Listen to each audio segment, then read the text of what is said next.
ਵਾਹਿਗੁਰੂ।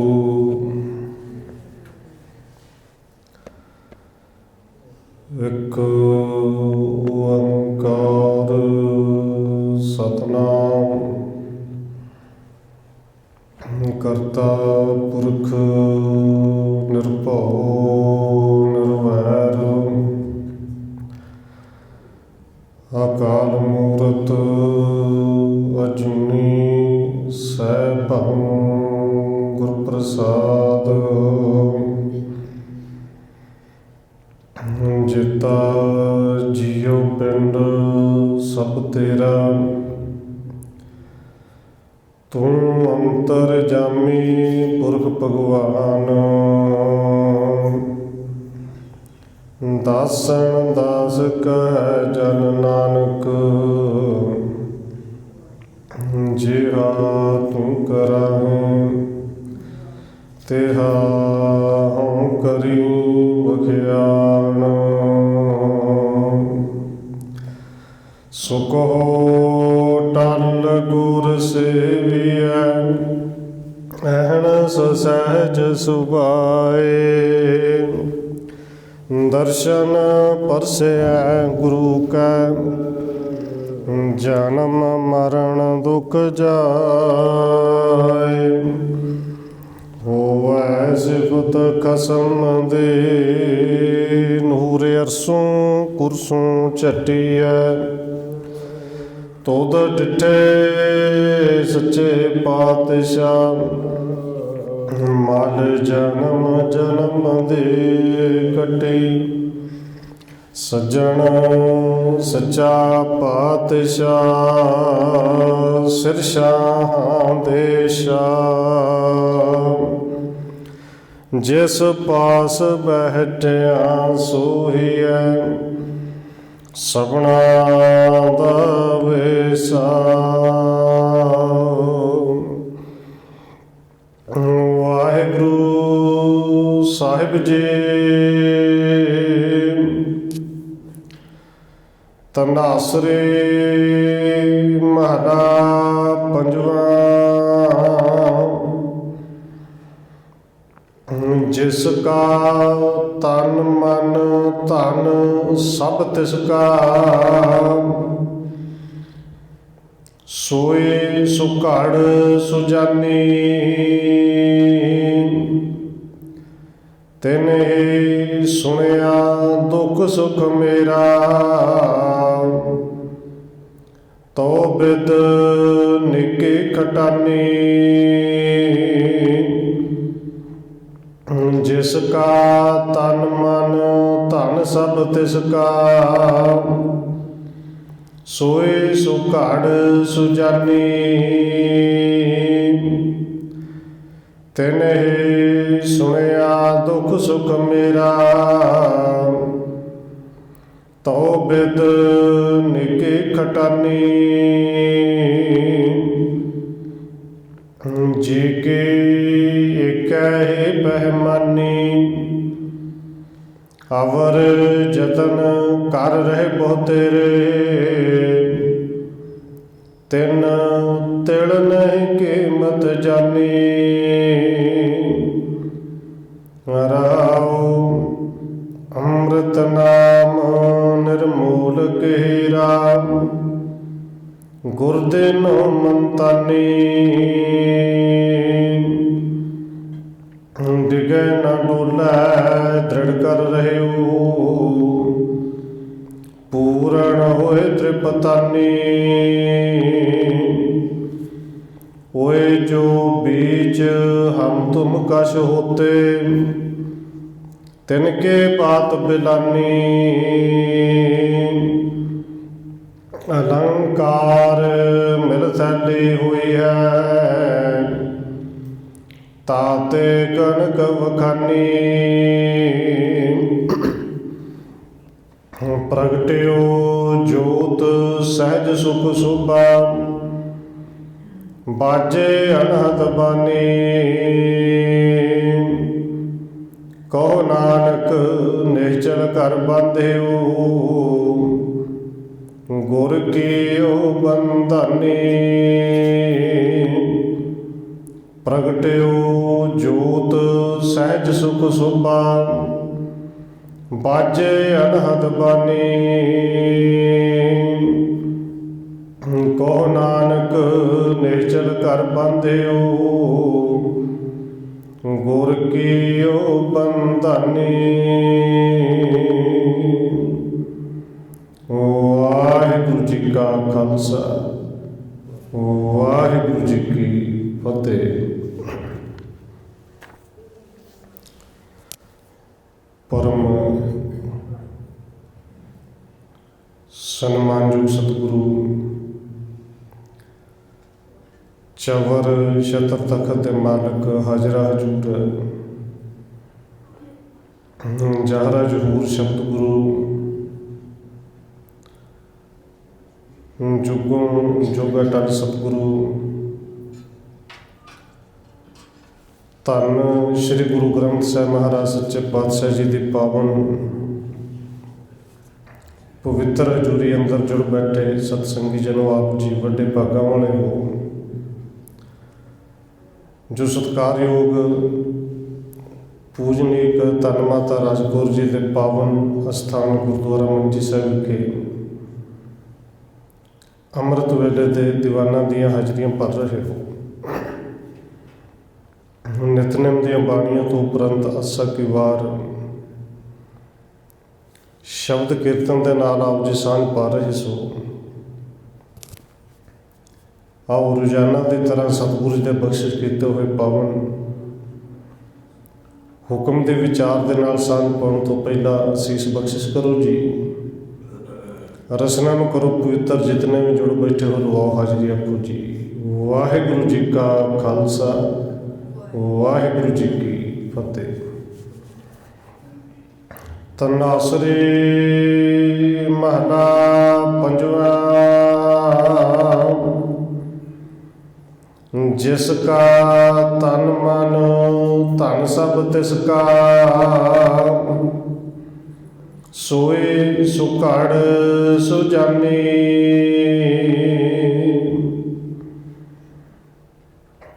ਤਨਾਸਰੀ ਰਾਗ ਵਿੱਚ ਪੰਚਮ ਪਾਤਸ਼ਾਹ ਸਤਿਗੁਰੂ ਧੰਨ ਗੁਰੂ ਅਰਜਨ ਦੇਵ ਮਹਾਰਾਜ ਜੀ ਦੇ ਪਾਵਨ ਬਚਨ ਅੰਗ ਨੰਬਰ 671 ਅਤੇ 672 ਦੇ ਉੱਤੇ ਸਬਾਇਮਾਨ ਨੇ। ਧੰਨ ਗੁਰੂ ਅਰਜਨ ਦੇਵ ਮਹਾਰਾਜ ਜੀ ਨੇ ਅੱਜ ਦੇ ਇਸ ਪਾਵਨ ਹੁਕਮ ਰਾਹੀਂ ਜੋ ਸਾਨੂੰ ਉਪਦੇਸ਼ ਬਖਸ਼ਿਸ਼ ਕੀਤਾ ਹੈ, ਇਹ ਸਾਰੇ ਸ਼ਬਦ ਦਾ ਸੰਖੇਪ ਜਾਂ ਭਾਵ ਇਹ ਹੈ ਕਿ ਗੁਰੂ ਕੇ ਸਿੱਖਾ ਆਪਣੇ ਗੁਰੂ ਦੇ ਅੱਗੇ ਅਰਦਾਸ ਕਰ, ਕਿਉਂਕਿ ਅਰਦਾਸ ਤੋਂ ਬਿਨਾਂ, ਸਿਮਰਨ ਤੋਂ ਬਿਨਾਂ ਹੋਰ ਧਰਮ ਦੇ ਕਰਮ ਜਿੰਨੇ ਮਰਜ਼ੀ ਤੂੰ ਜੀਵਨ ਦੇ ਵਿੱਚ ਕਰ, ਕਰਮ ਕਰਨੇ ਮਾੜੇ ਨਹੀਂ, ਪਰ ਉਹਨਾਂ ਕਰਮਾਂ ਦੀ ਕੀਮਤ ਬਿਲਕੁਲ ਨਹੀਂ ਪੈਣੀ ਜੇ ਅੰਦਰੋਂ ਅਰਦਾਸ ਨਾ ਨਿਕਲੀ। ਸਤਿਗੁਰੂ ਦਾ ਪਾਵਨ ਬਚਨ ਪਹਿਲੀਆਂ ਪੰਕਤੀਆਂ ਦੇ ਪਹਿਲੋਂ ਅੱਖਰੀ ਅਰਥ ਕਰੀਏ ਕਿ ਜਿਸ ਕਾ ਤਨ ਮਨ ਧਨ ਸਭ ਤਿਸ ਕਾ, ਸੋਏ ਸੁਘੜ ਸੁਜਾਨੀ। ਕਹਿੰਦੇ ਜਿਸ ਕਾ ਤਨ ਮਨ ਧਨ, ਇਹ ਤਨ ਮਨ ਧਨ ਕਿਸ ਕਾ ਹੈ ਜੀ? ਇਹ ਅਸਲ ਵਿੱਚ ਸਭ ਕੁਝ ਉਹ ਪਰਿਪੂਰਨ ਪਰਮਾਤਮਾ ਦਾ ਹੀ ਹੈ, ਉਹਨੇ ਸਾਨੂੰ ਦਿੱਤਾ ਹੈ। ਜਿਸ ਕਾ ਤਨ ਮਨ ਧਨ ਸਭ ਤਿਸ ਕਾ, ਇਹ ਸਭ ਕੁਝ ਹੁੰਦਾ ਹੈ। ਤੇ ਉਹ ਪਰਮਾਤਮਾ ਜਿਹਨੇ ਇਹ ਸਾਨੂੰ ਤਨ ਦਿੱਤਾ, ਸੋਹਣਾ ਸਰੀਰ ਦਿੱਤਾ ਹੈ, ਇਹ ਮਨ ਦਿੱਤਾ ਹੈ, ਇਹ ਧਨ ਦਿੱਤਾ ਹੈ। ਸੋਏ ਸੁਘੜ ਸੁਜਾਨੀ। ਸੁਘੜ, ਸੁਘੜ ਦਾ ਅਰਥ ਹੈ ਸੋਹਣੀ ਘਾੜਤ ਵਾਲਾ। ਔਰ ਇੱਥੇ ਕਈ ਵਾਰੀ ਸਵਾਲ ਕਈ ਸੱਜਣ ਪੁੱਛਦੇ ਵੀ ਨੇ ਕਿ ਕੁਝ ਸੁਘੜ ਬੋਲਦੇ ਨੇ, ਕੁਝ ਸੁਘੜ ਬੋਲਦੇ ਨੇ, ਅਸੀਂ ਕੀ ਬੋਲੀਏ? ਅਸਲ ਵਿੱਚ ਦੇਖੋ, ਸੁਘੜ ਜਿਹੜਾ ਬੋਲਣਾ ਹੈ ਇਹ ਗਲਤ ਨਹੀਂ, ਪਰ ਇੱਕ ਸ਼ਬਦ ਆਪਾਂ ਬੋਲਨੇ ਘਰ, ਔਰ ਕੁਝ ਲੋਕਾਂ ਦੀ ਬੋਲੀ ਦੇ ਵਿੱਚ ਹੈ ਉਹ ਘਰ ਨੂੰ ਘਰ ਕਹਿਣਗੇ, ਪੰਜਾਬੀ ਬੋਲਦੇ ਨੇ ਪਰ ਘਰ ਕਹਿਣਗੇ। ਇਵੇਂ ਦਾ ਜੇ ਬੋਲੀ ਵਿੱਚ ਫਰਕ ਹੈ ਤਾਂ ਫਿਰ ਸੁਗੜ ਜਿਹੜੇ ਕਹਿੰਦੇ ਨੇ ਕਹਿ ਸਕਦੇ ਨੇ। ਪਰ ਜੇ ਆਪਾਂ ਘਰ ਨੂੰ ਘਰ ਬੋਲਨੇ ਹਾਂ ਤੇ ਇੱਥੇ ਘੱਗਾ ਤੇ ਰਾੜਾ ਘੜ ਹੈ, ਅੱਗੇ ਸੱਸਾ ਲੱਗਾ ਸੱਸੇ ਨੂੰ ਔਂਕੜ ਹੈ, ਸੁਘੜ। ਸੁਘੜ ਦਾ ਅਰਥ ਹੈ ਸੋਹਣੀ ਘੜਤ ਵਾਲਾ। ਉਹ ਪਰਿਪੂਰਨ ਪਰਮਾਤਮਾ ਆਪ ਆਪਣੇ ਆਤਮਿਕ ਸੋਹਣੀ ਘੜਤ ਵਾਲਾ ਹੈ, ਬੜਾ ਸੁਜਾਨ ਹੈ, ਬੜਾ ਸਿਆਣਾ ਹੈ, ਜਿੰਦਾ ਇਹ ਤਨ ਮਨ ਤੇ ਤਨ ਹੈ। ਕਿਉਂਕਿ ਸਾਡਾ ਤਾਂ ਨਹੀਂ ਤਾਂ ਹੈ ਤੇ ਉਹਦਾ ਦਿੱਤਾ ਹੋਇਆ ਹੁੰਦਾ ਹੈ। ਔਰ ਅੱਗੇ ਪਾਵਨ ਬਚਨ ਕਿਹਾ, ਤਿਨ ਹੀ ਸੁਣਿਆ ਦੁੱਖ ਸੁਖ ਮੇਰਾ, ਤੋ ਬਿਦ ਨਿੱਕੇ ਖਟਾਨੀ। ਜਿਹੜੇ ਪਰਮੇਸ਼ਰ ਨੇ ਤਨ ਦਿੱਤਾ, ਮਨ ਦਿੱਤਾ, ਧਨ ਦਿੱਤਾ, ਦੁੱਖ ਸੁੱਖ ਵੀ ਮੇਰਾ ਉਹ ਨਹੀਂ ਸੁਣਿਆ। ਇਹ ਗੱਲ ਵੱਖਰੀ ਹੈ ਕਿ ਅਸੀਂ ਦੁੱਖ ਸੁਣਾ ਦਿੰਦੇ ਪਰ ਸੁੱਖ ਸੁਣਾਉਂਦੇ ਨਹੀਂ। ਦੁੱਖ ਅਸੀਂ ਰੋ ਰੋ ਕੇ ਸੁਣਾ ਦਿੰਦੇ ਪਰ ਸੁੱਖ ਦੇ ਵੇਲੇ ਅਸੀਂ ਕਹਿੰਦੇ ਕਿ ਸਤਿਗੁਰੂ ਹਫ਼ਤਾ 10 ਦਿਨ ਹੋ ਕੇ ਘਰੋਂ ਪਹਿਲੋਂ ਚਲੇ ਜਾਓ, ਵਿਆਹ ਬਾਅਦ ਵਿੱਚ ਹੋਣਾ ਹੈ। ਕਿਉਂਕਿ ਸੁੱਖ ਵਿੱਚ ਅਸੀਂ ਤੁਹਾਨੂੰ ਸ਼ਾਮਲ ਨਹੀਂ ਕਰ ਸਕਦੇ। ਔਰ ਉੱਥੇ ਵਹਿਮ ਭਰਮੇ ਪਾਏ ਜਾਂਦੇ ਨੇ ਕਿ ਗੁਰੂ ਘਰ ਆ ਜਾਣਗੇ ਤੇ ਫਿਰ ਸੁਣੇਗਾ ਕੌਣ, ਸਤਿਕਾਰ ਕਿਹਨੂੰ ਹੋਵੇਗਾ। ਅਸਲ ਵਿੱਚ ਗੱਲ ਸਿਰਫ ਇਹ ਨਹੀਂ, ਗੱਲ ਇਹ ਹੈ ਕਿ ਉੱਥੇ ਕਰਨਾ ਸੀ ਉਹ ਕੁਛ ਹੈ ਜੋ ਕੁਛ ਸਾਡੇ ਗੁਰੂ ਨੇ ਸਾਨੂੰ ਰੋਕਣਾ ਹੈ। ਇਸ ਕਰਕੇ ਅਸੀਂ ਕਹਿੰਦੇ ਕਿ ਪਹਿਲੂ ਹੋ ਕੇ ਚਲੇ ਜਾਣਾ। ਦੁੱਖ ਸੁੱਖ ਜਿਹਨੇ ਸੁਣਿਆ ਹੈ, ਤਿੰਨ ਹੀ ਸੁਣਿਆ ਦੁੱਖ ਸੁੱਖ ਮੇਰਾ, ਤੋ ਬਿਦ। ਤੋ ਦਾ ਅਰਥ ਹੈ ਤਾਂ, ਬਿਦ ਦਾ ਅਰਥ ਹੁੰਦਾ ਅਸਲ ਵਿੱਚ ਅਖਰੀ ਅਰਥ ਹੈ ਤਰੀਕਾ, ਸਾਡੇ ਜਿਉਣ ਦਾ ਤਰੀਕਾ ਜਿਹਨੂੰ ਅਸੀਂ ਮਰਿਆਦਾ ਕਹਿੰਦੇ ਹਾਂ। ਖਟਾਨੇ ਦਾ ਅਰਥ ਬਣਦੀ ਹੈ, ਤਾਂ ਹੀ ਜੀਵਨ ਦੀ ਮਰਿਆਦਾ ਜਿਹੜੀ ਚੰਗੀ ਬਣਦੀ ਹੈ, ਨਿੱਕੀ ਬਣਦੀ ਹੈ। ਜੇ ਦੁੱਖ ਸੁੱਖ ਉਹ ਸੁਣ ਲਵੇ, ਜੇ ਅਸੀਂ ਤਨ ਮਨ ਧਨ ਇਹ ਮੰਨ ਲਈਏ ਕਿ ਉਹਨੇ ਦਿੱਤਾ ਹੈ, ਹੁੰਦਾ ਹੀ ਹੈ। ਹੁਣ ਅਸਲ ਵਿੱਚ ਇਹਨਾਂ ਪਾਵਨ ਪੰਕਤੀਆਂ ਦੇ ਵਿੱਚ ਅਰਦਾਸ ਹੈ। ਔਰ ਸਿੱਖ ਦੀ ਜਿਹੜੀ ਅਰਦਾਸ, ਸਿੱਖ ਦਾ ਤੇ ਜਨਮ ਹੀ ਇਹ ਕਹਿ ਲਈਏ ਕਿ ਅਰਦਾਸ ਤੋਂ ਹੈ। ਨਿਤਨੇਮ ਜਿੰਨਾ ਮਰਜ਼ੀ ਕਰੇ, ਬਾਣੀ ਥੋੜ੍ਹੀ ਬਹੁਤੇ ਪੜ੍ਹੇ, ਬਹੁਤੇ ਪੜ੍ਹੇ, ਪਰ ਜਿੰਨੇ ਵੀ ਪੜ੍ਹੇ ਉਸ ਤੋਂ ਬਾਅਦ ਸਿੱਖ ਨੇ ਇੱਕ ਮਰਿਆਦਾ ਬਣੀ ਹੈ ਨਾ ਜੀ, ਫਿਰ ਅਰਦਾਸ ਜ਼ਰੂਰ ਕਰਦਾ, ਭਾਵੇਂ 2 ਅੱਖਰਾਂ ਦੀ ਕਰੇ। ਇਹ ਅਰਦਾਸ ਅਸਲ ਵਿੱਚ ਸਿੱਖ ਦਾ ਜੀਵਨ ਹੀ ਅਰਦਾਸ ਤੋਂ ਸ਼ੁਰੂ ਹੈ। ਔਰ ਅਰਦਾਸ ਹੁੰਦੀ ਉਦੋਂ ਹੈ ਜਿਹਨੂੰ ਗੁਰੂ ਸਾਹਿਬ ਜੀ ਕਹਿੰਦੇ ਨੇ, ਬਿਰਥੇ ਕਦੇ ਨਾ ਹੋਵੇ ਜਨ ਕੀ ਅਰਦਾਸ। ਤੇ ਉਹ ਅਰਦਾਸ ਬਿਰਥੇ ਉਸ ਵੇਲੇ ਨਹੀਂ ਹੁੰਦੀ ਜਦੋਂ ਸੱਚਮੁੱਚ ਅੰਦਰੋਂ ਹਾਰ ਕੇ, ਟੁੱਟ ਕੇ, ਸਾਰੀਆਂ ਝਾਕਾਂ ਛੱਡ ਕੇ ਆ ਕੇ ਚਰਨਾਂ ਤੇ ਟਹਿਲ ਹੋਵੇ।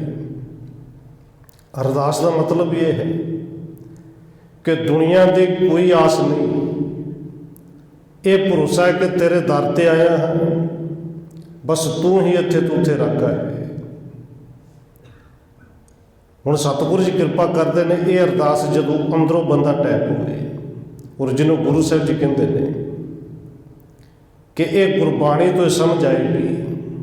ਤੇ ਜਦੋਂ ਇਹ ਸਮਝ ਆ ਗਈ, ਕਿਉਂਕਿ ਗੁਰਬਾਣੀ ਇਸ ਜਗ ਮਹਿ ਚੰਨ, ਉਦੋਂ ਸਮਝ ਆ ਜਾਏਗੀ ਕਿ ਅਬ ਹਮ ਚਲੇ ਠਾकुर ਪੈ ਹਾਰ, ਜਬ ਹਮ ਸ਼ਰਨ ਪ੍ਰਭੂ ਕੇ ਆਏ ਰਾਗ ਪ੍ਰਭੂ ਪਾਵਨ ਮਾਰ। ਹੁਣ ਦੁਨੀਆ ਦਾ ਕੋਈ ਆਸਰਾ ਹੈ ਹੀ ਨਹੀਂ, ਸਿਰਫ ਤੇਰੇ ਸ਼ਰਨ ਦੇ ਵਿੱਚ ਆਇਆ। ਸਮਝ ਆ ਗਈ ਹੈ ਕਿ ਮੇਰਾ ਵੀ ਕੁਝ ਨਹੀਂ। ਇਹ ਤਨ ਦਾ ਮਾਣ ਸੀ, ਪਰ ਸਮਝ ਆ ਗਈ ਤੇ ਨਾਲ ਜਾਣਾ ਹੀ ਨਹੀਂ, ਤੇ ਜਿਹੜਾ ਨਾਲ ਜਾਣਾ ਹੀ ਨਹੀਂ ਮੇਰਾ ਹੈ ਕੀ। ਇਹ ਤਨ ਮਨ ਧਨ ਸਭ ਕੁਝ ਉਸ ਦੇਣ ਵਾਲੇ ਦਾਤੇ ਦਾ ਹੈ। ਔਰ ਜਦੋਂ ਸੱਚਮੁੱਚ ਅਰਪਣ ਕਰਦੀ ਹੈ ਨਾ, ਔਰ ਦੇਖੋ ਗੁਰੂ ਸਾਹਿਬ ਜੀ ਨੇ ਸਾਡੇ ਤਨ ਦਾ ਕੀ ਕਰਨਾ ਹੈ, ਸਾਡੇ ਮਨ ਦਾ ਗੁਰੂ ਸਾਹਿਬ ਨੇ ਕੁਝ ਨਹੀਂ ਕਰਨਾ, ਧਨ ਵੀ ਰਹਿਣਾ ਸਾਡਾ ਹੀ ਹੈ। ਪਰ ਜਦੋਂ ਗੁਰੂ ਨੂੰ ਅਰਪਣ ਕਰਾਂਗੇ, ਇਹ ਕਹਿ ਲਈਏ ਕਿ ਜਿਹੜੀ ਅਰਦਾਸ ਕਰਨੀ ਹੈ, ਆਪਾਂ ਸ਼ਬਦ ਵਰਤਨੇ ਨਾ ਅਰਦਾਸ ਭੇਟਾ, ਇਹ ਅਰਦਾਸ ਭੇਟਾ ਹੈ ਕਿ ਤਨ ਮਨ ਧਨ ਸਭ ਸੌਂਪ ਗੁਰੂ ਕੋ, ਹੁਕਮ ਮੰਨਿਆ ਪਾਈਏ। ये भेटा गुरु ਨੂੰ देनी पएगी और गुरु ने ये अपने को रखना कुछ नहीं। धन गुरु अमरदास सच्चे पातशाह जी ਜਦੋਂ ਧੰਨ ਗੁਰੂ ਅੰਗਦ ਦੇਵ ਸੱਚੇ ਪਾਤਸ਼ਾਹ ਜੀ ਦੇ ਚਰਨਾਂ ਵਿੱਚ ਆਏ, ਸਾਖੀ ਆਪ ਜੀ ਜਾਣਦੇ ਹੋ, 60-62 ਸਾਲ ਦੀ ਉਮਰ ਵਿੱਚ ਆਏ ਸਨ। ਔਰ ਅੰਨ ਥੱਕ ਬਿਨਾਂ ਨਾਂਗੇ ਤੋਂ 12 ਸਾਲ ਥੋੜ੍ਹੇ ਨਹੀਂ, 12 ਸਾਲ ਧੰਨ ਗੁਰੂ ਅਮਰਦਾਸ ਜੀ ਨੇ ਗੁਰੂ ਬਣਨ ਤੋਂ ਪਹਿਲਾਂ ਗਾਗਰ ਢੋਈ। ਔਰ ਗੁਰੂ ਸਾਹਿਬ ਜੀ ਹਰ ਸਾਲ ਇੱਕ ਸਰੂਪਾ ਦਿੰਦੇ ਸਨ, ਬਚਨ ਕੋਈ ਨਹੀਂ ਸਨ ਕਰਦੇ ਕਿਸੇ ਤਰ੍ਹਾਂ ਦਾ ਵੀ। ਪਹਿਲੇ ਦਿਨ ਜਦੋਂ ਆਏ ਸਨ ਉਦੋਂ ਉੱਠ ਕੇ ਛਾਤੀ ਨਾਲ ਲਾਉਣ ਲੱਗੇ ਸਨ, ਮਿਲਣ ਲੱਗੇ ਸਨ ਕਿ ਕੁੜਮ ਆਇਆ ਹੈ। ਪਰ ਬਾਬਾ ਅਮਰਦਾਸ ਜੀ ਕਹਿੰਦੇ ਨੇ, ਸਤਿਗੁਰੂ ਜੀ ਅੱਜ ਮੈਂ ਕੁੜਮ ਬਣ ਕੇ ਨਹੀਂ, ਘੁੱਟ ਕੇ ਚਰਨ ਪੜ੍ਹ ਲਏ, ਮੈਂ ਸੇਵਾਦਾਰ ਬਣ ਕੇ ਆਇਆ। ਉਸ ਤੋਂ ਲੈ ਕੇ 12 ਸਾਲ ਤੱਕ ਹਰ ਸਾਲ ਇੱਕ ਸਰੂਪਾ ਦੇ ਦਿੰਦੇ ਸਨ, ਪਰ ਬਚਨ ਵਿਲਾਸ ਕੋਈ ਵੀ ਨਹੀਂ ਸੀ ਹੁੰਦਾ। 12 ਸਾਲ ਜਦੋਂ ਬੀਤ ਗਏ, ਜਦੋਂ ਆਪ ਜੀ ਜਾਣਦੇ ਹੋ ਕਿ ਸਤਿਗੁਰੂ ਜੀ ਉਸ ਖੱਡੇ ਦੇ ਵਿੱਚ, ਜੁਲਾਈ ਦੇ ਖੱਡੇ ਵਿੱਚ ਡਿੱਗਦੇ ਨੇ। ਪਾਣੀ ਦੇ ਵਿਚਾਲੇ ਥੋੜ੍ਹਾ ਡੁੱਲਿਆ ਵੀ ਹੋਵੇਗਾ, ਪਰ ਅੰਦਰੋਂ ਜਿਹੜੀ ਆਵਾਜ਼ ਆਈ ਸੀ ਉਸ ਆਵਾਜ਼ ਨੂੰ ਸੁਣ ਕੇ ਵੀ ਲੱਗਦਾ ਕਿ ਲੋਕ ਇਵੇਂ ਦੀਆਂ ਗੱਲਾਂ ਸਾਰੇ ਕਰਦੇ ਹੋਣਗੇ, ਕਿਉਂਕਿ ਅੱਗੇ ਪਿੱਛੇ ਸਾਰੇ ਕਰਦੇ ਨੇ, ਭਾਵੇਂ ਇਤਿਹਾਸ ਵਿੱਚ ਨਹੀਂ ਆਇਆ। ਪਰ ਉਸ ਬੋਲ ਤੋਂ ਲੱਗਦਾ ਕਿ ਲੋਕ ਇਸ ਤਰ੍ਹਾਂ ਦੇ ਬੋਲ ਬਾਬਾ ਅਮਰਦਾਸ ਜੀ ਵਾਸਤੇ ਵਰਤਦੇ ਹੋਣੇ ਨੇ। ਜਦੋਂ ਜਲਾਈ ਨੇ ਅੰਦਰੋਂ ਆਵਾਜ਼ ਮਾਰ ਕੇ ਕਿਹਾ ਕਿ ਕੌਣ ਹੋਰ ਕੌਣ ਹੋਣਾ ਹੈ, ਅਮਰੂਨ ਥਾਵਾਂ ਹੋਏਗਾ। ਔਰ ਧੰਨ ਗੁਰੂ ਅਮਰਦਾਸ ਜੀ ਨੇ ਜਿਹੜਾ 12 ਸਾਲ ਜਿਹੜੀ ਕਮਾਈ ਕੀਤੀ, ਸੇਵਾ ਕੀਤੀ, ਅੱਜ ਉਹਨਾਂ ਨੇ ਮੁੱਖ ਤੋਂ ਜੋ ਕੁਝ ਬੋਲਿਆ ਉਹ ਕਮਾਈ ਜਿਹੜੀ ਸੀ ਪ੍ਰਗਟ ਵੀ ਹੋ ਗਈ। ਔਰ ਇੱਥੇ ਤੋਹੀਣ ਕੇਵਲ ਬਾਬਾ ਅਮਰਦਾਸ ਜੀ ਨਹੀਂ ਸੀ, ਬਾਬਾ ਅਮਰਦਾਸ ਜੀ ਦੇ ਗੁਰੂ ਧੰਨ ਗੁਰੂ ਅੰਗਦ ਦੇਵ ਜੀ ਦੀ ਵੀ ਤੋਹੀਣ ਸੀ ਕਿ ਜਿੰਦੇ ਦਰ 'ਤੇ ਰਹਿ ਰਹੇ ਹਨ, ਹਜੇ ਵੀ ਕਹਿ ਰਹੀ ਕਿ ਥਾਂ ਕੋਈ ਨਹੀਂ। ਔਰ ਉੱਥੇ ਗੁਰੂ ਸਾਹਿਬ ਨੇ ਪਾਵਨ ਬਚਨ ਕੇਵਲ ਇੰਨੇ ਕਹਿ ਸਨ, ਚੱਲੀਏ ਹੁਣ ਤੇ ਅਮਰਦਾਸ ਟਿਕਾਣੇ ਵਾਲਾ ਬਣ ਗਿਆ ਹੈ, ਹੁਣ ਥੋੜ੍ਹੀ ਨਿਥਾਵਾਂ ਤੇ ਉਦੋਂ ਸੀ ਜਦੋਂ ਇੱਥੋਂ ਤੱਕ ਆਇਆ ਨਹੀਂ ਸੀ। ਔਰ ਇਹ ਸਾਖੀ ਖੈਰ ਜ਼ਿਆਦਾ ਲੰਬੀ ਨਹੀਂ, ਆਪ ਜੀ ਜਾਣਦੇ ਹੋ ਕਿ ਉਹਨੂੰ ਝੱਟ ਵੀ ਪਿਆ, ਗੁਰੂ ਦੇ ਬਚਨ ਵੀ ਉੱਥੇ ਪੂਰੇ ਹੋਏ। ਧੰਨ ਗੁਰੂ ਅੰਗਦ ਦੇਵ ਜੀ ਦੇ ਕੋਲੇ ਜਾ ਕੇ ਇਹਨਾਂ ਨੇ ਖਿਮਾ ਮੰਗੀ ਤਾਂ ਝੱਲ ਦੂਰ ਹੋ ਗਿਆ। ਔਰ ਉਹ ਥਾਂ ਜਿੱਥੇ ਗੁਰੂ ਸਾਹਿਬ ਜੀ ਦਾ ਪੈਰ ਠੁੱਡਾ ਲੱਗਾ ਸੀ, ਫਿਰ ਗੁਰੂ ਸਾਹਿਬ ਨੂੰ ਖਰੀਦ ਲਈ ਸੀ, ਅੱਜ ਉੱਥੇ ਗੁਰੂ ਘਰ ਬਣਿਆ ਹੋਇਆ ਹੈ, ਜਿੱਥੇ ਧੰਨ ਗੁਰੂ ਅੰਗਦ ਦੇਵ ਜੀ ਦਾ ਸੰਸਕਾਰ ਕੀਤਾ ਗਿਆ। ਉਦੋਂ ਧੰਨ ਗੁਰੂ ਅਮਰਦਾਸ ਜੀ ਨੂੰ ਗੁਰੂ ਅੰਗਦ ਦੇਵ ਜੀ ਨੇ 12 ਬਖਸ਼ਿਸ਼ਾਂ ਕੀਤੀਆਂ। ਬਸ ਬਖਸ਼ਿਸ਼ਾਂ ਕਰਦੇ ਗਏ ਕਿ ਤੁਸੀਂ ਨਿਥਾਵਿਆਂ ਦੇ ਥਾਂ, ਨਿਮਾਣਿਆਂ ਦੇ ਮਾਣ, ਨਿਤਾਣਿਆਂ ਦੇ ਤਾਣ, ਨਿਓਟਿਆਂ ਦੀ ਓਟ, ਨਿਧਰਿਆਂ ਦੇ ਧਿਰ, ਨਿਆਸਰਿਆਂ ਦੇ ਆਸਰੇ, ਨਿਗੱਤਿਆਂ ਦੀ ਗੱਤ, ਨਿਪੱਤਿਆਂ ਦੀ ਪੱਤ, ਇਸ ਤਰ੍ਹਾਂ ਦੇ 12 ਸ਼ਬਦ ਨੇ। ਔਰ ਬਾਬਾ ਅਮਰਦਾਸ ਜੀ ਉੱਥੇ ਹੱਸ ਕੇ ਕਹਿੰਦੇ ਨੇ, ਸਤਿਗੁਰੂ ਜੀ 12 ਸਾਲ ਹੋ ਗਏ ਤੇ ਅੱਜ 12 ਬਖਸ਼ਿਸ਼ ਇੱਕੋ ਦਿਨ ਕਰ ਦਿੱਤੀਆਂ। ਇੰਨੀਆਂ ਇਕੱਠੀ ਕਰਨੀਆਂ ਸਨ, ਸਾਲ ਦੀ ਇੱਕ ਹੀ ਕਰ ਦਿੱਤੇ, ਪਹਿਲੋਂ ਕਦੇ ਬਚਨ ਨਹੀਂ ਕਹੇ। ਔਰ ਧੰਨ ਗੁਰੂ ਅੰਗਦ ਦੇਵ ਜੀ ਕਹਿੰਦੇ ਨੇ, ਅਸਲ ਵਿੱਚ ਜਿੱਦਣ ਤੂੰ ਮਾਣ ਛੱਡਿਆ, ਨਿਮਾਣਾ ਹੋਇਆ, ਮਾਣ ਤੇ ਉਦੋਂ ਹੀ ਮਿਲਣਾ ਸੀ। ਜਿੱਦਣ ਤੂੰ ਕਿਹਾ ਕਿ ਮੇਰੇ ਤੇ ਥਾਂ ਹੀ ਹੋਰ ਕੋਈ ਨਹੀਂ, ਥਾਂ ਹੀ ਗੁਰੂ ਦੀ ਥਾਂ ਹੀ ਮੇਰੀ ਥਾਂ ਹੈ, ਨਿਥਾਵਾਂ ਤੇ ਉਦੋਂ ਹੀ ਨਿਥਾਵਿਆਂ ਦਾ ਥਾਂ ਬਣਨਾ ਸੀ। ਇੱਥੇ ਖੈਰ ਇਹ ਅਰਦਾਸ ਹੈ ਕਿ ਜਿੱਦਣ ਸੱਚਮੁੱਚ ਅੰਦਰੋਂ ਟੈਪ ਹੋਵੇ ਕਿ ਹੁਣ ਤੇਰੇ ਸ਼ਰਨ ਵਿੱਚ ਆਏ, ਭਾਵੇਂ ਤੂੰ ਰੱਖ ਦੇ ਭਾਵੇਂ ਮਾਰ, ਇਹ ਤਨ ਮਨ ਧਨ ਸਮਝ ਆ ਗਈ ਕਿ ਮੇਰਾ ਨਹੀਂ ਤੇਰਾ ਹੀ ਹੈ, ਤੇ ਜਿੰਦਾ ਹੈ ਉਹ ਸਿਆਣਾ ਬੜਾ ਹੈ, ਉਹਨੂੰ ਸਾਰਾ ਪਤਾ ਹੈ ਕੀ ਦੇਣਾ ਤੇ ਕੀ ਨਹੀਂ ਦੇਣਾ। ਜਦੋਂ ਇਹ ਸਮਝ ਆ ਜਾਏ ਕਿ ਉਹ ਸਿਆਣਾ ਹੈ, ਤਨ ਮਨ ਧਨ ਉਹਦਾ ਹੈ, ਤੇ ਫਿਰ ਸਾਡੀ ਅਰਦਾਸ ਵੀ ਕੇਵਲ ਇਵੇਂ ਦੀ ਹੋਏਗੀ। ਉਸ ਅਰਦਾਸ ਦੇ ਵਿੱਚ ਕੇਵਲ ਸ਼ੁਕਰਾਨਾ ਹੀ ਹੋਵੇਗਾ ਕਿ ਜੇ ਸੁਖ ਦੇਹੇ ਤਾਂ ਤੁਝੇ ਅਰਾਧੀ, ਦੁੱਖ ਵੀ ਤੁਝੇ ਤੇ ਆਏ। ਉੱਥੇ ਦੁੱਖ ਤੇ ਸੁੱਖ ਦੀ ਤਾਂ ਗੱਲ ਹੀ ਕੋਈ ਨਹੀਂ ਰਹਿ ਜਾਂਦੀ। ਹੁਣ ਸਤਿਗੁਰੂ ਜੀ ਨੇ ਪਾਵਨ ਬਚਨ ਕਹੇ, ਧੰਨ ਗੁਰੂ ਅਰਜਨ ਦੇਵ ਜੀ ਦੇ ਪਾਵਨ ਬਚਨ ਨੇ, ਇਹ ਤਨ ਮਨ ਧਨ ਹੈ ਤੇ ਸਾਡਾ ਆਪਣਾ ਨਹੀਂ, ਦਿੱਤਾ ਹੋਇਆ ਰੱਬ ਦਾ ਹੈ, ਪਰ ਮਨੁੱਖ ਨੇ ਆਪਣਾ ਸਮਝ ਲਿਆ। ਤੇ ਜਦੋਂ ਤੱਕ ਇਹਦੇ ਤੇ ਆਪਣਾ ਕਬਜ਼ਾ ਰਹੇਗਾ, ਇਹਨੂੰ ਆਪਣਾ ਸਮਝੇਗਾ, ਉਦੋਂ ਤੱਕ ਅਸਲ ਵਿੱਚ ਉਹ ਖੇਡ ਬੰਨੀ ਨਹੀਂ। ਧੰਨ ਗੁਰੂ ਅਰਜਨ ਦੇਵ ਜੀ ਨੇ ਸੁਖਮਨੀ ਸਾਹਿਬ ਤੋਂ ਪਾਵਨ ਬਚਨ ਕੀਤੇ ਨੇ, ਰੋਜ਼ ਆਪਾਂ ਪੜ੍ਹਦੇ ਹਾਂ ਕਿ ਸੰਗ ਸਹਾਈ ਸੋ ਆਵੇ ਨਾ ਚੀਤ। ਉਹ ਜਿਹੜਾ ਪਰਮੇਸ਼ਰ ਦਾ ਨਾਮ ਸਾਡਾ ਇੱਥੇ ਵੀ ਤੇ ਉੱਥੇ ਵੀ ਸੰਗ ਸਹਾਈ ਹੋਣਾ ਸੀ, ਉਹ ਕਦੇ ਚੇਤੇ ਨਹੀਂ ਆਇਆ। ਬਸ ਮੈਂ ਮੇਰੇ ਦੇ ਵਿੱਚ ਰਿਹਾ, ਤਨ ਨੂੰ ਸਾਂਭਦਾ ਰਿਹਾ, ਮਨ ਨੂੰ ਕਿਤੇ ਟਿਕਾਇਆ ਨਹੀਂ। ਧਨ ਮੇਰਾ ਕਹਿੰਦਾ ਰਿਹਾ ਕਿ ਮੇਰਾ ਹੈ। ਸੰਗ ਸਹਾਇ ਸੋ ਆਵੇ ਨਾ ਚੇਤ, ਜੋ ਬਰਾਈ ਤਾਸੋ ਪ੍ਰੀਤ। ਹੁਣ ਇਹ ਹਕੀਕਤ ਹੈ ਸਾਡਾ ਨਹੀਂ, ਪਰ ਪ੍ਰੀਤ ਇਹਦੇ ਨਾਲ ਲਾਈ ਹੈ। ਧੰਨ ਗੁਰੂ ਨਾਨਕ ਦੇਵ ਸੱਚੇ ਪਾਤਸ਼ਾਹ ਦੇ ਪਾਵਨ ਬਚਨ ਨੇ। ਕਹਿੰਦੇ ਬਸ ਇੱਕ ਭੁਲੇਖਾ ਹੀ ਐਸਾ ਪੈ ਗਿਆ ਕਿ ਪਰ ਕੇ ਕੋ ਆਪਣੀ ਕਹੈ, ਆਪਣੋ ਨਹੀਂ ਪਾਇਆ। ਜਿਹੜਾ ਕੁਛ ਆਪਣਾ ਸੀ ਉਹ ਭਾਇਆ ਹੀ ਨਹੀਂ, ਚੰਗੇ ਨਹੀਂ ਲੱਗਿਆ। ਜਿਹੜੀ ਆਪਣੀ ਹੈ ਹੀ ਨਹੀਂ, ਜਿਹੜੀ ਹੈ ਹੀ ਬੇਗਾਨੀ, ਉਹਨੂੰ ਆਪਣੀ ਕਹੀ ਜਾਂਦਾ ਹੈ। ਇਹ ਚੀਜ਼ ਤੇ ਸਾਡੀ ਹੈ ਹੀ ਨਹੀਂ। ਸਾਡਾ ਤੇ ਪਰਮੇਸ਼ਰ ਸੀ, ਸਾਡਾ ਤੇ ਅਕਾਲ ਪੁਰਖ ਸੀ। ਪਰ ਗੁਰੂ ਸਾਹਿਬ ਜੀ ਕਹਿੰਦੇ ਨੇ ਬੰਦੇ ਨੇ ਬੜਾ ਸਮਝਿਆ ਕਿ ਸਭ ਕੁਛ ਆਪਣਾ, ਇੱਕ ਰਾਮ ਪਰਾਇਆ, ਉਹਨੂੰ ਬੇਗਾਨਾ ਸਮਝ ਲਿਆ। ਜਿੱਦਣ ਇਹ ਸਮਝ ਆ ਗਈ ਕਿ ਤਨ ਮਨ ਧਨ ਇਹਨਾਂ ਵਿੱਚੋਂ ਮੇਰਾ ਤਾਂ ਹੈ ਹੀ ਕੁਝ ਨਹੀਂ, ਤਾਂ ਉਦੋਂ ਅੰਦਰੋਂ ਇਹ ਖੇਡ ਨਿਕਲਣੀ ਹੈ, ਇਹ ਆਵਾਜ਼ ਨਿਕਲਣੀ। ਬਾਬਾ ਕਬੀਰ ਜੀ ਨੂੰ ਸਮਝ ਆ ਗਈ ਤੇ ਉਹਨਾਂ ਨੇ ਤੇ ਪਾਵਨ ਬਚਨ ਕਹਿ ਦਿੱਤੇ ਸਨ, ਕਬੀਰ ਮੇਰਾ ਮੁਝ ਮੇ ਕਿਛ ਨਹੀਂ, ਜੋ ਕੁਛ ਹੈ ਸੋ ਤੇਰਾ। ਤੇਰਾ ਤੁਝ ਕੋ ਸੌਂਪਤੇ ਕਿਆ ਲਾਗੇ ਮੇਰਾ। ਇਹ ਤਨ ਮਨ ਧਨ ਜੇ ਗੁਰੂ ਨੂੰ ਸੌਂਪਣਾ ਹੈ ਤੇ ਕੋਈ ਮੇਰਾ ਥੋੜ੍ਹੀ ਹੈ ਜਿਹੜਾ ਮੈਂ ਸੌਂਪਣ ਲੱਗਾ। ਇਹ ਤੇ ਹੈ ਤੇ ਗੁਰੂ ਦਾ ਹੀ ਦਿੱਤਾ ਹੋਇਆ, ਪਰਮੇਸ਼ਰ ਦਾ ਦਿੱਤਾ ਹੋਇਆ। ਇਸ ਤਨ ਨੂੰ ਸਾਂਭਣਾ, ਧਨ ਨੂੰ ਵਰਤਣਾ, ਰੱਖਣਾ, ਸਾਂਭ ਕੇ ਰੱਖਣਾ ਮਾੜੀ ਗੱਲ ਨਹੀਂ। ਪਰ ਇਹਨੇ ਗੱਲ ਸਮਝ ਆ ਜੇ, ਜਾਂ ਤੇ ਦੁਨੀਆ ਦੇ ਆਸਰੇ ਸਾਰੇ ਮੁੱਕ ਜਾਣ ਉਦੋਂ ਸਮਝ ਆਏਗੀ, ਤੇ ਜਾਂ ਫਿਰ ਜਦੋਂ ਗੁਰੂ ਕਿਰਪਾ ਕਰੇ ਇਹ ਗਿਆਨ, ਜਿਹਨੂੰ ਆਤਮਿਕ ਗਿਆਨ ਕਹਿੰਦੇ ਨੇ, ਇਹ ਗਿਆਨ ਆ ਜਾਏ। ਅਸੀਂ ਤਾਂ ਕੇਵਲ ਰਾਖੀ ਕਰਨ ਆਏ ਹਾਂ। ਇਸ ਤਨ ਦੇ ਵੀ ਕਰਨੀ ਹੈ, ਮਨ ਦੇ ਵੀ ਕਰਨੀ ਹੈ, ਧਨ ਦੇ ਵੀ ਕਰਨੀ ਹੈ। ਪਰ ਮਾਲਕ ਕਹਿੰਦਾ ਰੱਬ ਪਰਮੇਸ਼ਰ ਹੀ ਹੈ। ਔਰ ਜੇ ਇਹਨੂੰ ਆਪਣਾ ਸਮਝੇ ਜੀ, ਇਹ ਗੁਰੂ ਸਾਹਿਬ ਨੇ ਕੋਈ ਉਦਾਹਰਣ ਦਿੱਤੇ, ਉਹ ਤਾਂ ਫਿਰ ਹਾਲਤ ਉਵੇਂ ਦੀ ਹੈ ਕਿ ਜਿਵੇਂ ਆਮ ਤੌਰ 'ਤੇ ਆਪ ਜੀ ਜਾਣਦੇ ਹੋ ਕਿ ਮੱਕੀ ਜਦੋਂ ਕਿਤੇ ਫਸਲ ਪੱਕਣ 'ਤੇ ਆਉਂਦੀ ਹੈ, ਛੱਲੀਆਂ ਲੱਗਦੀਆਂ ਨੇ,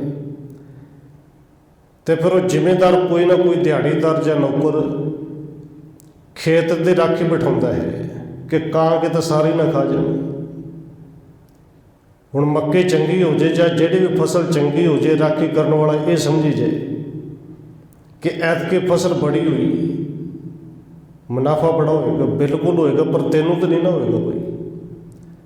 ਤੈਨੂੰ ਤਾਂ ਉਹੀ 100 200 500 ਜਿੰਨੀ ਵੀ ਤੇਰੀ ਦਿਹਾੜੀ, ਤੈਨੂੰ ਤਾਂ ਉਹੀ ਮਿਲਣੀ ਹੈ, ਹੋਵੇ ਨਾ ਹੋਵੇ। ਉਹ ਤਾਂ ਜਿੰਦਾ ਹੈ ਉਹਨੂੰ ਹੀ ਮਿਲਣਾ ਹੈ। ਅਸਲ ਵਿੱਚ ਗੁਰੂ ਸਾਹਿਬ ਜੀ ਕਹਿੰਦੇ ਨੇ ਸਾਡੀ ਹਾਲਤ ਉਵੇਂ ਦੀ ਹੈ ਤੇ ਅਸੀਂ ਰੱਖੇ, ਪਰ ਕਿਤੇ ਨਾ ਕਿਤੇ ਸਮਝ ਬੈਠੇ ਕਿ ਅਸੀਂ ਮਾਲਕ ਹਾਂ। ਜਿਉਂ ਰਾਖਾ ਖੇਤ ਉੱਪਰ ਬਹੁ ਕੜੈ, ਤਿਸ ਕੇ ਪਾਲੈ ਕਛੂ ਨਾ ਪੜੈ।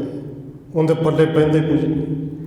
ਔਰ ਕਈ ਵਾਰੀ ਕਿਤੇ ਨਾ ਕਿਤੇ ਮਾਫ ਕਰਨਾ, ਤਨ ਨੂੰ ਤੇ ਅਸੀਂ ਸਮਝ ਬੈਠਦੇ ਆਪਣਾ ਮਨ ਤਨ, ਇਹ ਤੇ ਆਪਾਂ ਕਬਜ਼ਾ ਕੀਤਾ ਹੀ ਹੈ। ਔਰ ਬਹੁਤੇ ਥਾਵੇਂ ਭੁਲੇਖਾ ਇਹ ਵੀ ਪੈ ਜਾਂਦਾ ਕਿ ਅਸੀਂ ਗੁਰੂ ਘਰ ਨੂੰ ਆਪਣਾ ਹੀ ਸਮਝਦੇ ਹਾਂ। ਆਪਣਾ ਸਮਝਣਾ ਮਾੜਾ ਨਹੀਂ, ਪਰ ਅਸੀਂ ਮਾਲਕ ਬਣ ਕੇ ਬੈਠ ਜਾਂਦੇ ਹਾਂ। 4 ਦਿਨ ਸੇਵਾ ਕੀਤੀ ਤੇ ਸੇਵਾ ਕਰਕੇ ਸਮਝ ਲਿਆ ਕਿ ਮੈਂ ਮਾਲਕ ਹਾਂ। ਹੁਣ ਦੇਖੋ ਇਹ ਮਾਲਕ ਕਿਵੇਂ ਬਣਦਾ ਬੰਦਾ, ਭਾਵੇਂ ਕਹਿੰਦਾ ਨਹੀਂ ਪਰ ਕਿਤੇ ਨਾ ਕਿਤੇ ਬਣਦਾ ਜ਼ਰੂਰ ਹੈ। ਕਿ ਜਿਹੜੇ ਗ੍ਰੰਥੀ ਸਿੰਘ ਨੇ, ਸੇਵਾਦਾਰ ਨੇ, ਇਹ ਸਾਡੇ ਨੌਕਰ ਨੇ। ਅਸੀਂ ਭਾਵੇਂ ਪੈਰਾਂ 'ਚ ਜੁੱਤੀਆਂ ਪਾ ਕੇ ਗਲੀ 'ਚ ਖੜੇ ਹੋਈਏ, ਭਾਵੇਂ ਘਰ ਦੇ ਵਿੱਚ ਥਾਂ ਜਿੱਥੇ ਪਾਠ ਰੱਖਿਆ ਬੜੀ ਖੁੱਲ੍ਹੀ ਹੋਵੇ, ਅਸੀਂ ਫਿਰ ਵੀ ਗਲੀ 'ਚ ਖਲੋਣਾ ਜਿੱਥੇ ਧੁੱਪ ਹੈ। ਔਰ ਉਹ ਗ੍ਰੰਥੀ ਸਿੰਘ ਜਾਂ ਸੇਵਾਦਾਰ ਬਾਹਰ ਆ ਕੇ ਸਾਨੂੰ ਪ੍ਰਸ਼ਾਦ ਉੱਥੇ ਦੇ ਕੇ ਜਾਏ। ਇਹ ਮਾਲਕਾਂ ਨੇ ਹੱਕ ਰੱਖਦੇ ਨੇ। ਅਤੇ ਜੇ ਗਲੀ ਦੇ ਵਿੱਚ ਨਾ ਦੇਵੇ, ਫਿਰ ਜਾ ਕੇ ਸ਼ਿਕਾਇਤਾਂ ਲਾਉਂਦੇ ਨੇ ਸਾਨੂੰ ਪ੍ਰਸ਼ਾਦ ਨਹੀਂ ਮਿਲਿਆ ਜੀ।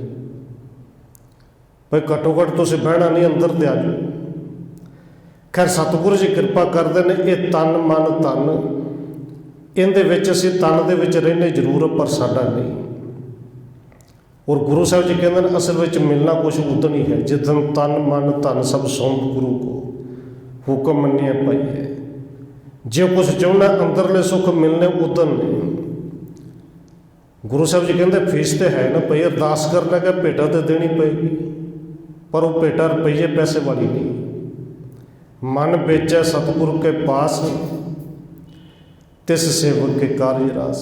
हुण ये तन मन धन कह लिए कि तीन चीज़ां फीस ने, इन्होंने शब्द भेटा वरत लिए, पर यह भेटा गुरु साहब ने अपने को थोड़ी रखनी है जी।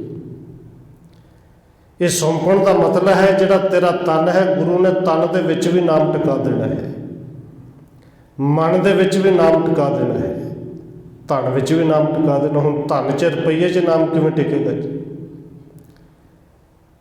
क्योंकि उत्थे समझ आ जानी कि मेरा नहीं, पराया हक मारना नहीं, ओके पराए दे ते अपने हक की समझ लग जानी है। बस यही तो नाम टिकावा है। हुण गुरु साहब जी कहते हैं जेड़े रब का दिता होया तन मन धन है ना, वो आप बड़ा सोहनी गणत वाला है, बड़ा सियाणा है। भाई जदों उन्हें मेरा दुख सुख सुन लिया ना, तो बिद निके कठानी मेरे जीवन की कहानी बड़ी सोहनी बन जाएगी।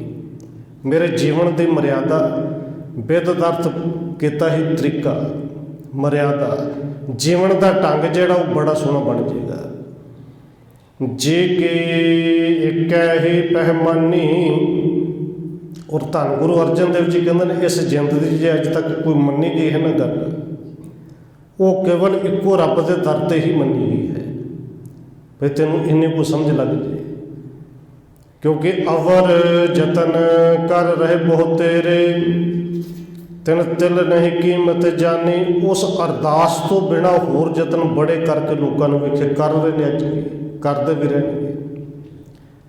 कोई तीर्थां ते रिटर्न कर रहा है, कोई यात्रावां कर रहा है, मैं फलानी थां ते गया, कोई वर्त रख रहा है, कोई पूजा पाठ में लगा है कि इन्ने पाठ मैं साल दे विच कर लए, होर जतन बड़े कीते। पर गुरु साहब जी कहते हैं तिन तिल नहीं कीमत जानी, उन्होंने कीमत एक तिल जिन्नी भी पैनी नहीं। जे असल में तन मन धन उन्होंने सौंपिया ना, अंदरों अरदास ना निकली। रहाओ अमृत नाम निर्मूल हीरा, गुर दीनो मन तानी। हुण आ असल विच गुरु साहब ने अगले पद च कृपा की। तन मन धन जिहड़ा तू देना है ना, इहदे विच गुरु ने अमृत रूपी वो नाम टिका देना जिहड़ा निर्मूलक हीरा है। तो निर्मूलक का अर्थ आप जी जानते हो, वो निर्मूलक जिन्हां दा दुनिया के किसी भी करंसी दे विच किसी भी खजाने दे नाल मुल ना पाया जा सकता हो। ये कह दिए कि दुनिया के सारे खजाने एक पासे रख दिए तो नाम की कीमत तो फिर भी नहीं पा सकते। बस नाम की कीमत एक ही है, वो है मन बेचे सतगुरु के पास तिस सेवक के कार्य रास। अमृत नाम निर्मूलक हीरा, गुर दीनो मनतानी। मनतानी का अर्थ होंदा मंत्र। और खिमा फिर मंग लवां कैसे गुरबाणी को मंत्र ही बना लिया, मंत्र के हिसाब नाल ही पढ़ाउण लग गए कि तुसीं पढ़ो। गुरु ने एक गुर मंत्र निर्मूलक हीरा दिता, तन विच भी मन विच भी ते धन विच भी टिका दिता। तो जदों टिक जाए, जदों ये हीरा मिल जाए, और ये हीरा गुरु साहब ने कृपा की हो जिनके मुल कीमत कोई नहीं। दुनिया के सारे खजाने रख दिए कीमत तो भी नहीं पाई जा सकती। तो एडा कीमती हीरा जिन्होंने मिल जाए फिर वो की बनता है जी? दुनिया का सब तो अमीर बंदा। और गुरु साहब जी कहते हैं सचमुच वो सब तो अमीर है। क्यों जी? कहते टिके ना डोलै दृढ़ कर रहे हो, जिंदे कोले नाम रूपे हीरा हो वो विकारां दे विच डिगदा नहीं। डिगे ना डोलै, वो विकारां नूं वेख के इन्हां दे विच डोलदा नहीं, मोह ममता विच फस के कदे नहीं डोलदा। ਡਿਗੇ ਨਾ ਡੋਲੇ ਦ੍ਰਿੜ ਕਰ ਰਹਿਓ, ਕਿਉਂਕਿ ਉਹ ਪੂਰਨ ਭਰੋਸਾ ਰੱਖਦਾ ਆਪਣੇ ਗੁਰੂ ਤੇ, ਆਪਣੇ ਆਪ ਨੂੰ ਦ੍ਰਿੜ ਕਰਕੇ ਰੱਖਦਾ ਹੈ। ਪੂਰਨ ਹੋਏ ਤ੍ਰਿਪਤਾਨੀ, ਤੇ ਜਿਹਨੂੰ ਇਹ ਨਿਰਮੋਲਕ ਹੀਰਾ ਮਿਲ ਜੇ, ਪੂਰਨ ਰੂਪ ਦੇ ਵਿੱਚ ਤ੍ਰਿਪਤ ਹੁੰਦਾ ਹੋਈ ਹੈ। ਪੂਰਨ ਹੋਏ ਤ੍ਰਿਪਤਾਨੀ, ਤ੍ਰਿਪਤ ਰੱਜਦਾ ਹੈ। ਨਹੀਂ ਤਾਂ ਗੁਰੂ ਸਾਹਿਬ ਜੀ ਕਹਿੰਦੇ ਨੇ ਜਦੋਂ ਤੱਕ ਸੰਤੋਖ ਨਹੀਂ, ਨਾਮ ਨਹੀਂ, ਉਦੋਂ ਤੱਕ ਰੱਜਦਾ ਨਹੀਂ। ਬਿਨਾਂ ਸੰਤੋਖ ਨਾ ਹੀ ਕੋ ਰੱਜੈ। ਪੂਰਨ ਤੌਰ ਤੇ ਉਹੀ ਰੱਜਦਾ ਜਿਹਨੂੰ ਇਹ ਨਾਮ ਰੂਪੀ ਹੀਰਾ ਮਿਲ ਜਾਏ। ओए जो बीच हम तुम कश होते, तिनके बात बिलानी। ओए जो बीच हम तुम कश होते, वो जेड़ा मेरे ते तेरे विच कुछ हुंदा सीगा। की जी, ये मेरा ये तेरा, ये हिंदू, ये मुस्लिम, ये सिख, ये ईसाई, ये मेर तेरी है ना जी, बनाई हुई है। ये जिहड़ी मेर तेर सी ना, जदों तक अंदर ये सी कि मैं कुछ होर, रब पता नहीं किते पहाड़ां ते रहिंदा है, मैं इत्थे, रब पता नहीं किते हेमकूंट साहब रहिंदा है। ये जिहड़ी मेर तेरे वाली अंदरों कहानी सी ना, तिनके बात बिलानी, बिलाने दा अर्थ हुंदा मुक जाना। वो अंदरों गल्लां ही खत्म हो गई। क्यों जी? क्योंकि हुण समझ लग गई कि वो रब ते मैं कोई अड्ड नहीं। वो जो बीच हम तुम कश होते, किवें खत्म हो गई गल? हुण अगे नाल उदाहरण भी दिती। कहंदे अलंकार मिल थैली हुई है, ताते कनक वखानी। कणक कहंदे ने सोना, अलंकार गहने। हुण सोने दे गहने बने होण, ये तो हो सकदा उहदे विच टांका होवे, बहुत ज़्यादा भी हो सकता है, पर असल में सोने के बने हुए गहने ने ना जी, है तो सोना। पर जो उन्होंने विलेख के भुलेखा पवे कि सोना कुछ होर है, गहने कुछ होर ने, तो गुरु साहब जी कहते हैं कुठाली च पा के सारे गहने गर्म करूँगा, बाकी की रहेगा सोना। सोना ही कहा जाएगा ना। बस उस रब के विचों निकले हुए ये सारे जीव गहने ने, तो जिदन रब दे विच मिल जाएंगे तो की रह जाएगा, बाकी की रह जाएगा जी? मेरे दर तो नहीं ना रहने, बाकी रब ही रह जाना है। और गुरु साहब ने पावन बचन कहे ने बाणी दे विच, कहते जब हम होते तब तू ना ही। भगत जी कहते जदों अंदर मैं से कि मैं को जाऊँ तू नहीं से। जब हम होते तब तू ना ही, अब तू ही मैं ना ही।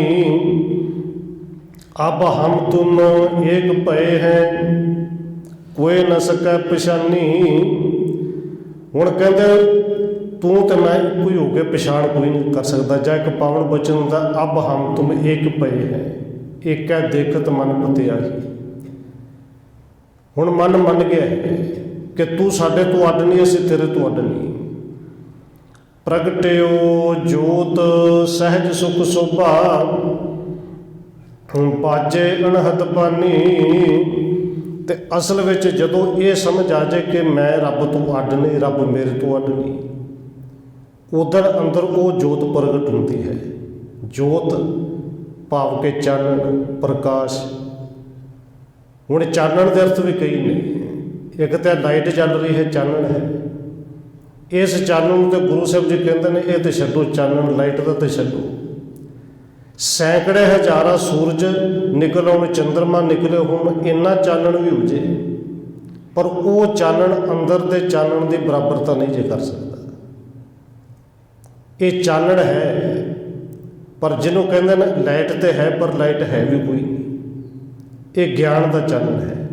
वो सतगुरु का पावन वचन आप सारे नूं पता है कि जे 100 चंदा उगवे, सूरज चढ़े 1000, इत्ते चानन हुंदे आ।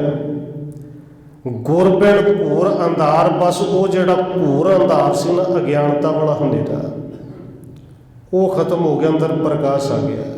तो जिदन प्रकाश हो गया, प्रकाश का अर्थ जिदन समझ लग गई कि रब ते मैं अड्ड नहीं, ये दुनिया, ये संसार ते मैं इन्हां तो वखरा नहीं, ये सारे रब की जोत ने, रब के बनाए हुए गहने ने।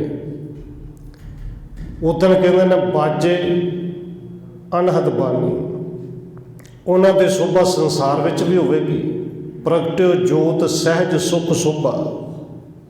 ਸੁਖ ਸ਼ੋਭਾ ਸਾਰੇ ਪਾਸੇ ਹੋਏਗੀ ਤੇ ਅਨਹਦ, ਜਿਹੜਾ ਅਨਹਦ ਬਾਣੀ ਦਾ ਅਰਥ ਹੈ ਅਨਾਹਦ ਵਾਜਾ। ਅਨਾਹਦ ਵਾਜਾ ਉਹ ਜਿਹੜਾ ਲਗਾਤਾਰ ਇੱਕ ਰਸ ਵੱਜਦਾ ਹੈ। ਉਹ ਵਾਜੇ ਤੋਂ ਭਾਵ ਕਿ ਇੱਕ ਰਸ ਰੱਬ ਵਿਆਪਕ ਸਾਰੀਆਂ ਥਾਵਾਂ ਤੇ ਫਿਰ ਨਜ਼ਰ ਆਉਂਦਾ ਹੈ। ਕਹੋ ਨਾਨਕ ਨਿਸ਼ਚਲ ਘਰ ਬਾਂਧਿਓ, ਗੁਰ ਕੀਓ ਬੰਧਾਨੀ।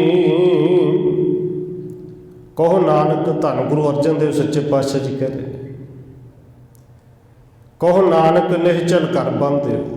ਭਾਈ ਹੁਣ ਅਸੀਂ ਨਿਸ਼ਚਲ ਦਾ ਅਰਥ ਜਿਹਨੇ ਸਦਾ ਟਿਕੇ ਰਹਿਣਾ ਹੈ, ਪੱਕਾ ਟਿਕਾਣਾ, ਪੱਕਾ ਘਰ ਬਣਾ ਲਿਆ ਹੈ। ਹੁਣ ਪੱਕਾ ਘਰ ਆਪਾਂ ਵੀ ਬਣਾਉਂਦੇ ਹਾਂ। ਇਹ ਇੱਟਾਂ ਦਾ, ਸੀਮੈਂਟ ਦਾ, ਸੰਗਮਰਮਰ ਵਾਲਾ ਘਰ ਨਹੀਂ, ਇਹ ਨਿਸ਼ਚਲ ਨਹੀਂ।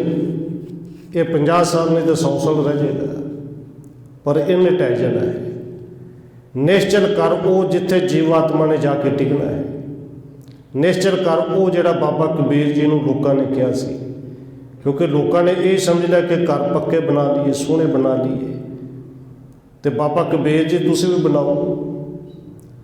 ਪਰ ਬਾਬਾ ਕਬੀਰ ਜੀ ਉਸ ਨਿਸ਼ਚਲ ਘਰ ਦੀ ਗੱਲ ਕਰਕੇ ਕਹਿੰਦੇ ਨੇ ਕਿ ਭਾਈ ਇਹ ਜਿਹੜੇ ਘਰ ਤੁਸੀਂ ਬਣਾਉਣ ਲੱਗੇ ਹੋ ਨਾ, ਹੁਣ ਇਹ ਅਸੀਂ ਬੜੀ ਵਾਰੀ ਬਣਾ ਕੇ ਵੇਖ ਲੈਂਦੇ, ਔਰ ਵੇਖਣ ਸੁਣਨ ਵਾਲੇ ਹੈਰਾਨ ਵੀ ਸਨ। ਬਾਬਾ ਕਬੀਰ ਜੀ ਦੀ ਕੁੱਲੀ ਤਿੱਕੂ ਹੀ ਹੈ। ਆਪਣੇ ਜੀਵਨ ਵਿੱਚ ਅਸੀਂ ਤਾਂ ਦੂਜਾ ਘਰ ਕਦੇ ਬਣੇ ਵੇਖੇ ਨਹੀਂ, ਪਰ ਬਾਬਾ ਕਬੀਰ ਜੀ ਕਹਿੰਦੇ ਸੀ ਬੜੇ ਬਣਾਏ। ਪਰ ਜਿੰਨੇ ਘਰ ਬਣਾਏ ਉਹਦੇ ਵਿੱਚੋਂ ਨਿਕਲੀ ਮੇਰੀ ਅਰਥੀ ਹੋਈ ਹੈ, ਹਕੀਕਤ ਅਰਥੀ ਨਿਕਲਣੀ ਹੈ। ਬਾਬਾ ਕਬੀਰ ਜੀ ਕਹਿੰਦੇ ਨੇ ਅਸੀਂ ਹੁਣ ਇੱਕ ਘਰ ਉਹ ਬਣਾ ਲਿਆ ਹੈ ਕਿ ਜਿਹੜੇ ਘਰ ਵਿੱਚੋਂ ਕਦੇ ਅਰਥੀ ਨਹੀਂ ਨਿਕਲਣੀ, ਜਿਹੜਾ ਘਰ ਵੀ ਨਿਸ਼ਚਲ ਹੈ ਤੇ ਜਿੱਥੇ ਆਪ ਵੀ ਨਿਸ਼ਚਲ ਟਿਕਾਣਾ ਮਿਲ ਜਾਣਾ ਹੈ। ਇੱਥੇ ਗੁਰੂ ਸਾਹਿਬ ਜੀ ਕਹਿੰਦੇ ਨੇ ਕਹੋ ਨਾਨਕ ਨਿਸ਼ਚਲ ਘਰ ਬਾਂਧਿਓ, ਤੇ ਆਪਣੇ ਆਪ ਨੂੰ ਬੰਨ ਲਿਆ। ਕਹਿੰਦੇ ਗੁਰ ਕੀਓ ਬੰਧਾਨੀ, ਗੁਰੂ ਸਾਹਿਬ ਨੇ ਬਣਾਇਆ। ਤੇ ਬਾਬਾ ਕਬੀਰ ਜੀ ਨੂੰ ਉੱਥੇ ਪਾਵਨ ਬਚਨ ਕਹੇ, ਕਹਿੰਦੇ ਕਬੀਰ ਐਸੇ ਘਰ ਹਮ ਬਹੁਤ ਬਸਾਏ। ਕੈਸੇ ਘਰ ਜੀ? ਕਹਿੰਦੇ ਜਬ ਹਮ ਰਾਮ ਗਰਭ ਹੋਏ ਆਏ, ਜਦੋਂ ਅਸੀਂ ਗਰਭ ਜੂਨਾਂ ਦੇ ਵਿੱਚ ਆਏ, ਬੜੇ ਘਰ ਵਸਾ ਕੇ ਵੇਖ ਲਏ। ਪਰ ਹੁਣ ਨਿਸ਼ਚਲ ਘਰ ਬਾਬਾ ਕਬੀਰ ਜੀ ਤੁਹਾਨੂੰ ਕਿਹੜਾ ਮਿਲ ਗਿਆ? ਇੱਥੇ ਗੁਰੂ ਸਾਹਿਬ ਜੀ ਤਾਂ ਕਹਿੰਦੇ ਨੇ ਗੁਰੂ ਨੇ ਬਣਾਇਆ, ਤੇ ਉੱਥੇ ਬਾਬਾ ਕਬੀਰ ਜੀ ਵੀ ਕਹਿੰਦੇ ਹਾਂ ਗੁਰੂ ਨੇ ਬਣਵਾਇਆ ਹੈ। ਪਾਵਨ ਬਚਨ ਕਿਹਾ, ਕਹਿੰਦੇ ਕਬੀਰ ਜਿਹ ਦਰ ਆਵਤ ਜਾਵਤ ਹੋ, ਹਟਕੈ ਨਾਹੀ ਕੋਏ। ਉਹ ਘਰ, ਉਹ ਦਰਵਾਜ਼ਾ ਜਿਹੜੇ ਘਰ ਵਿੱਚ ਆਉਣੋਂ ਜਾਣੋਂ ਕੋਈ ਨਾ ਰੁਕੇ, ਮੈਂ ਉਹ ਘਰ ਲੱਭ ਲਿਆ ਹੈ। ਕਹਿੰਦੇ ਨੇ ਫਿਰ ਸੋ ਦਰ ਕੈਸੇ ਛੁੱਡੀਐ, ਜੋ ਦਰ ਐਸਾ ਹੋਏ। ਜਿਹੜੇ ਘਰ ਵਿੱਚੋਂ ਆਉਣ ਜਾਣ ਤੋਂ ਕੋਈ ਰੁਕਦਾ ਹੀ ਨਹੀਂ, ਕਦੇ ਦਰਵਾਜ਼ੇ ਬੰਦ ਹੁੰਦੇ ਹੀ ਨਹੀਂ। ਹੁਣ ਉਸ ਦਰਵਾਜ਼ੇ ਤੱਕ ਤੇ ਪਹੁੰਚਦੇ ਅਸੀਂ ਨਹੀਂ ਨਾ ਜੀ, ਦਰਵਾਜ਼ੇ ਤੇ ਖੁੱਲ੍ਹੇ ਹੀ ਨੇ, ਦਰਵਾਜ਼ੇ ਨਹੀਂ ਬੰਦ। ਬਸ ਅੰਦਰ ਉਹ ਜਿਹੜਾ ਇੱਕ ਵਹਿਮ ਵਾਲਾ, ਇੱਕ ਭਰਮ ਵਾਲਾ ਪੜਦਾ ਹੈ ਨਾ ਦਰਵਾਜ਼ੇ ਦੇ ਵਿੱਚ, ਬਸ ਉਹ ਹੀ ਪੜਦਾ ਹੈ। ਜਿੱਦਣ ਉਹ ਹਟ ਗਿਆ ਦਰਵਾਜ਼ੇ ਤੇ ਖੁੱਲ੍ਹੇ ਹੀ ਨੇ। ਉਹ ਨਿਸ਼ਚਲ ਘਰ ਗੁਰੂ ਸਾਹਿਬ ਜੀ ਕਹਿੰਦੇ ਨੇ ਗੁਰੂ ਦੀ ਕਿਰਪਾ ਨਾਲ ਜਿੱਥੇ ਸਦਾ ਟਿਕਣਾ ਹੈ ਉਹ ਫਿਰ ਮਿਲ ਜਾਂਦਾ ਹੈ। ਹੋਈਆਂ ਭੁੱਲਾਂ ਦੀ ਖਿਮਾ। ਆਓ 1-2 ਮਿੰਟ ਹੋਰ ਰਸਨਾ ਦੇ ਨਾਲ ਹਾਜ਼ਰੀ ਲਵਾਈਏ ਜੀ, ਫਿਰ ਸਮਾਪਤੀ ਹੈ। ਵਾਹਿਗੁਰੂ ਵਾਹਿਗੁਰੂ।